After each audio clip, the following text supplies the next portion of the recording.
Okay, so had a dream where I was talking to someone came and about Christ, and then I had a huge cloud, as it were, come down through the ceiling of the room, almost like right through space and time, and that's like the Father, Alpha, Omega, came down.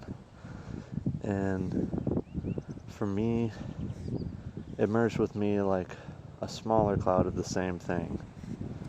And now the cloud was like the cloud that we see it with sunlight, and then almost in the complexity of it sort of resembled like a universe. The pictures of when we see a universe and look at it, but really it's like a cloud and sunlight shining out and stuff that merged like with my head, and then it brought me up, also froze time, and then got up there and it's like a huge cloud. And that cloud resembles like a body that can morph in shape, but sort of like a ghost, like a Holy Ghost, giant Holy Ghost, that resembles like a moonlight in like the aspect of the light. And so in the Revelation it's talking about that there's no sun and moon to power, and it's saying Alpha and Omega, and that this is what you inherit, essentially. Those who don't make it get like the lake of fire and sulfur. And then so everyone's like kind of experienced the lake of fire and sulfur, like on the earth. But the idea being that, for example, Neville Goddard says that this teaches this kind of sort of thing, and he says if you don't actually believe it, it means nothing. And we're told seek and you believe that you have received and you shall. So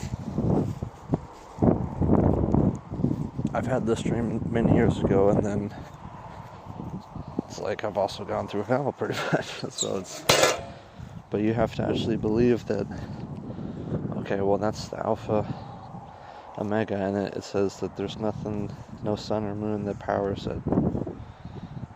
And in a way it resembles a sun and moon and a Holy Ghost.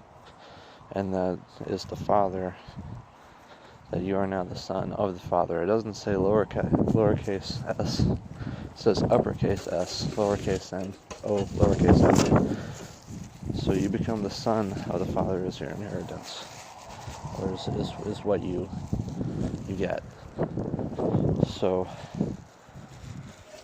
you don't have to have a death experience, and you don't have to have a dream.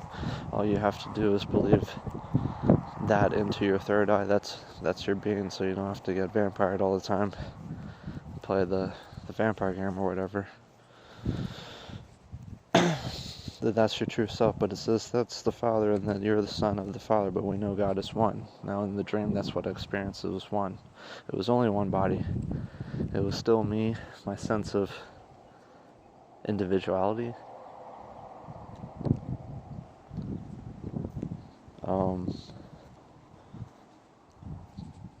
Sort of like an out-of-body experience or something. Different, but you still know you're you. And then it wasn't really scary either. The experience, like in the dream, wasn't scary. Doing it over here isn't scary. It's just like a frame of thought, a different way of thinking, believing. And